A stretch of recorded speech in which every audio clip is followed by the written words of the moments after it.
3 carriers would be left burning, but the 4th, Hiryu, was still able to fight. The real question is not when Japan was hit. It is when the battle became impossible to save. Far away in Kure, Aiko Mori placed her brother's postcard beside a quiet window. The news arrives, but it is never the full story. She knew her brother served aboard Hiryu, but she knew nothing about the battle unfolding at sea. While she began an ordinary morning, 4 carriers entered the most dangerous hours of their existence. Japan entered Midway after 6 months of victories across the Pacific and Southeast Asia. Pearl Harbor had damaged the American battle line, while Japanese carrier aviation appeared dominant. The plan is clear. We will engage the enemy fleet at Midway. Midway was designed to extend that control and destroy the American carriers that remained. Operation MI aimed to attack and occupy Midway, then force the American fleet to respond. The Japanese expected the Americans to appear after the island had already been struck and weakened. Carrier aircraft would hit Midway while other forces approached from widely separated directions. The trap depended on timing, surprise, and an accurate picture of American carrier strength. Japan's forces were powerful, but they were divided across a huge area of ocean. Battleships and other groups were too far away to influence the carrier battle quickly. The 4 carriers, Akagi, Kaga, Soryu, and Hiryu, carried the immediate striking power. If those 4 ships lost control of the air, the rest of the plan could not continue. F4 carriers held the plan. Shokaku and Zuikaku were absent after the Battle of the Coral Sea. One needed repairs, while the other lacked enough trained aircraft and crews for the operation. Japan still held a strong force, but it had less depth than its recent victories suggested. Japanese intelligence believed Yorktown had been badly damaged and would not return quickly. American repair crews worked with exceptional speed and sent the carrier back to sea. Japan expected fewer American carriers than were actually waiting near Midway.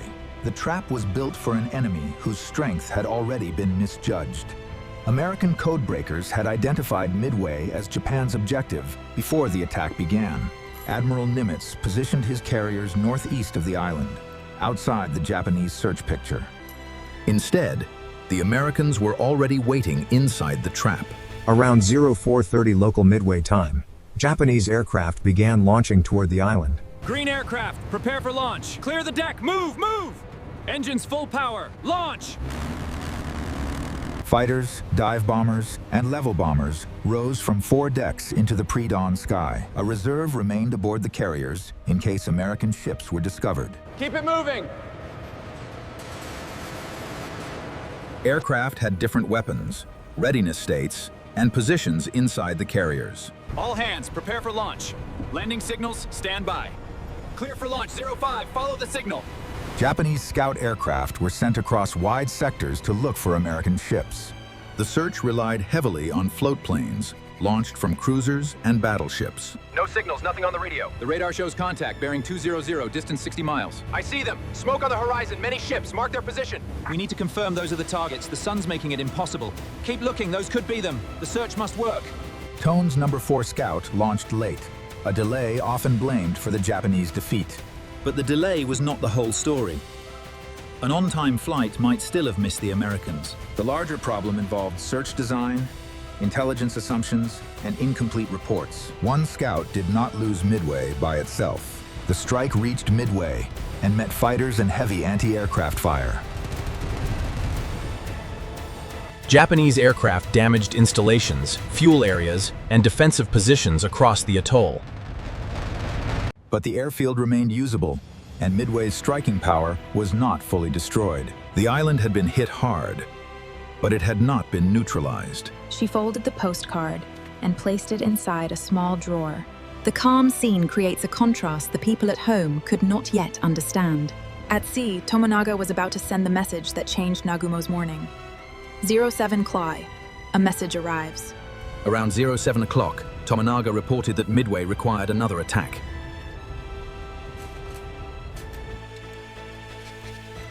The message confirmed that the first strike had not removed the island's defenses. Preparing the reserve for another island strike was reasonable with the information then available. Anti-ship weapons had to be changed for bombs suited to a land target. Ordnance armed and secured. Clear the deck. Move the carts to the elevator. Let's go! The ship will hold position here. Understood, sir. We are ready for your mark. Mark there, now. American aircraft from Midway attack the carrier formation. Incoming low-level attack. Engage. Engage. AA guns open fire. TBF Avengers and B-26 bombers came in low with torpedoes. They failed to score a decisive hit, but forced ships to maneuver and fighters to engage. The Japanese carriers had to fight while preparing for their next mission. The interruptions begin. American ships, tone scout crew, small wakes, ship shapes through cloud gaps. The force appears significant, but we can't confirm a carrier yet. Understood. Keep me informed as soon as we have confirmation. He needed better information before committing the reserve. Does the force include a carrier? Secure the fuel lines. We've got smoke. Get the extinguishers. Stop the elevator. Move, move, move! The returning Midway strike was also approaching, with damaged aircraft and limited fuel. The carriers had to recover those crews before launching a new major strike.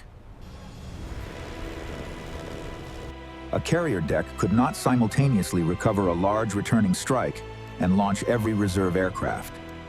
Landing. Hook caught. Arming the guns. Hooking up fuel. Clear the deck. Arming complete. Ready launch. Launch! Every new American attack forced more evasive turns and changed the operating rhythm. Around 0820, the scout reported that the American force appeared to include a carrier. But the Midway strike still required recovery, and the reserve was not uniformly ready. By the time the target became clear, American carrier aircraft were already approaching. Attack Midway again, identify the ships, recover returning aircraft, maintain KEAP, and prepare a counterstrike. Each task made sense alone, but together they compressed the available time. Timeline compresses from 07 toward 1020 as interruptions stack. The trap was not indecision. It was a carrier force forced to do too many things at once. American aircraft from Midway reached the Japanese formation in separate, uncoordinated groups. B-26s, TBFs, dive bombers, and high-level bombers attacked from different directions and altitudes.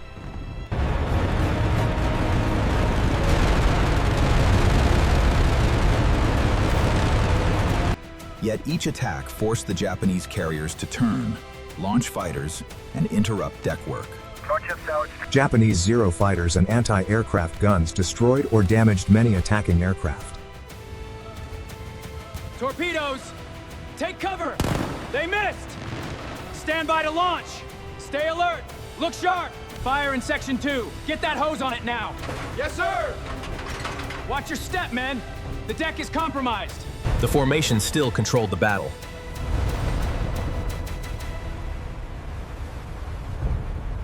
One B-26 passed dangerously close to Akagi after releasing its torpedo.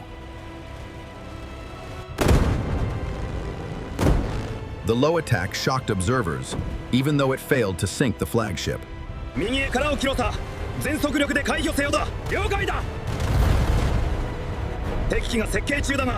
Every near miss consumed attention that should have supported the next strike cycle. Tomonaga's aircraft returned with damage, wounded crews, and decreasing fuel. They needed the decks cleared for landing.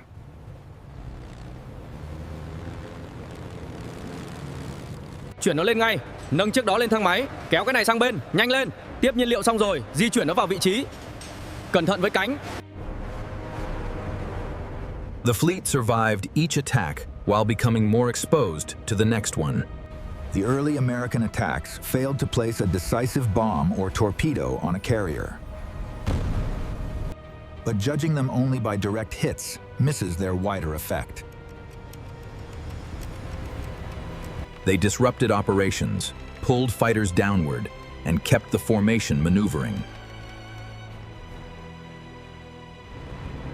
A failed attack could still change the conditions for the attack behind it. Every attack failed to sink a carrier. Time is running out. American carrier groups were now closing from beyond the Japanese horizon. The most dangerous aircraft had not yet been seen. American TBD Devastator squadrons attacked the Japanese carriers in separate waves. The formations approached low above the sea with limited fighter cover. They flew low, slow, and without the coordinated support their doctrine expected. Japanese fighters met them near the water with a major advantage. The losses were catastrophic, and no torpedo produced the decisive carrier hit, the low-level attack. The torpedo squadrons were not deliberately sent as bait for dive bombers. Their attacks were meant to damage or sink the Japanese carriers directly. Poor coordination and timing separated them from other American groups. Their supporting effect emerged from the battle, not from a perfect plan. The low attacks drew many Japanese fighters toward the surface. Pilots chased torpedo bombers away from the carrier formation and across the water. Combat air patrol became dispersed, low, and focused on the most visible threat. Above them, cloud and altitude concealed a different danger. Japanese carriers continued radical evasive maneuvers to avoid torpedoes and bombs. Those turns separated ships and disrupted the shared defensive picture. Observers concentrated on attacks near the surface. The next American strike would arrive from the direction receiving the least attention. For almost an hour, the Japanese had defeated every direct attack against their carriers. Fire on the water. Check the depth. Damage control, Sector 4. American SBD Dauntless dive bombers were now searching from high altitude. The Japanese fighters were looking down. The next attack came from above. Enterprise and Yorktown dive bombers reached the Japanese carrier force near the same critical moment. Wakes are clear through the clouds. Carriers straight ahead. Confirming time of arrival. Let's go. Below them, Japanese fighters were low, and carrier operations remained interrupted. The attack window was brief, but the targets were exposed. A large group of Enterprise dive bombers concentrated on Kaga. General quarters, all hands man your battle stations. Bombs incoming, take cover. Fire on the deck, put out the fires. General, the bridge is hit. Status report, now. Fire on the deck, get help. We need to assess the damage to the radar. Fires spread among fueled aircraft and weapons inside the hangar. Only a small number of Enterprise bombers shifted toward Akagi. Fire in the central deck. Move to secondary stations. Water on the fire, hurry up! Clear the area, smoke's too thick. Akagi was not destroyed by dozens of bombs.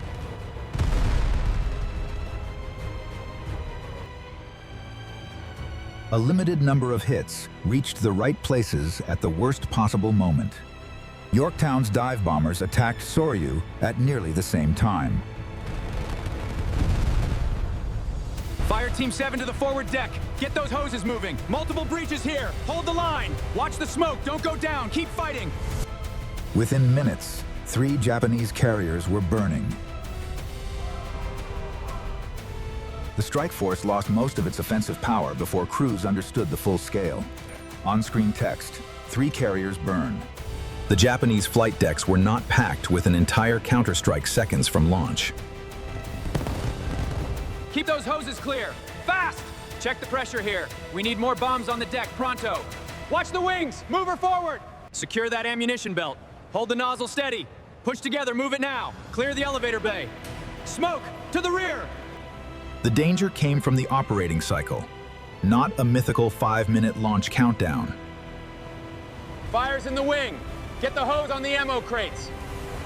Copy that! Stay back, it's spreading! Keep it moving! Axeman, clear that metal! Push the line, push the line! Move, move, move! Water pressure failed! The pipe burst! We can't move it! The ships remained afloat, but their ability to fight was disappearing. 3 carriers were no longer capable of launching an effective strike. Yet Hiryu had escaped the morning attack and remained operational. Japan had lost control of the battle, but had not yet accepted that the battle was lost. Hiryu operated apart from the 3 carriers struck in the morning attack. Chocks away, all engines run up. Launch sequence initiated. Fighters ready! On my signal! For the Japanese, the battle still offered a path back. Hiryu's first counterstrike used dive bombers against Yorktown. Bomb hits stopped the carrier and created fires visible from the air. 注意、あの悲鳴よ。我、必ず。隊長、機体が燃えています。 That assessment was reasonable from what they had seen. Japanese strike report marks 1 American carrier heavily damaged. Yorktown hit. Keep it on the pipe. Get that isolated. Fire is out. Move to the valve. Watch the wiring. Cut the power. Pack up. Move to the starboard deck. Keep it steady. Now. Pressure's good. Engaging power. This recovery would shape how the second Japanese strike interpreted its target. The same ship was about to be reported as a different carrier. Yorktown moves again. Tomonaga led Hiryu's torpedo attack in an aircraft already suffering fuel system damage. He understood that his chance of returning was extremely low. The mission should not be turned into a romanticized propaganda scene. It was a calculated attack made under desperate operational conditions. The torpedo group launches from Hiryu toward the reported American carrier position. The second Japanese group found Yorktown moving and no longer covered by the same heavy smoke. They had good reason to believe it was another American carrier. Torpedoes struck Yorktown and forced the crew to abandon the ship.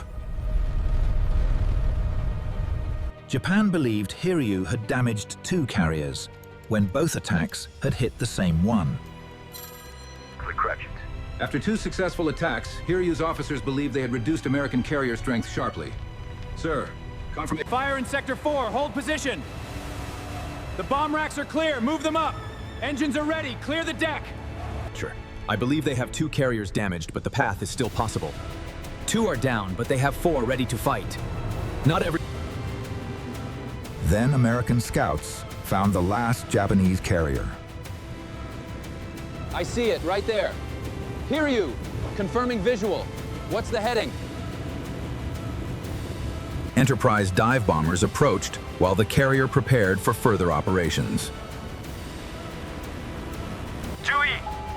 デッキ、海方面北東。大田隊、飛行隊、直上第一掃海。 Around 17 o'clock, the dive bombers began their attack. Bombs struck Hiryu and started major fires across the flight deck and internal spaces. Fire is spreading. We need more hoses. Forward deck is unusable. Evacuate aft. Hoses on the starboard side. Move it. Keep the pressure up. Fire still got hold. Let's breach this bulkhead. Over here. But the ship could not be saved.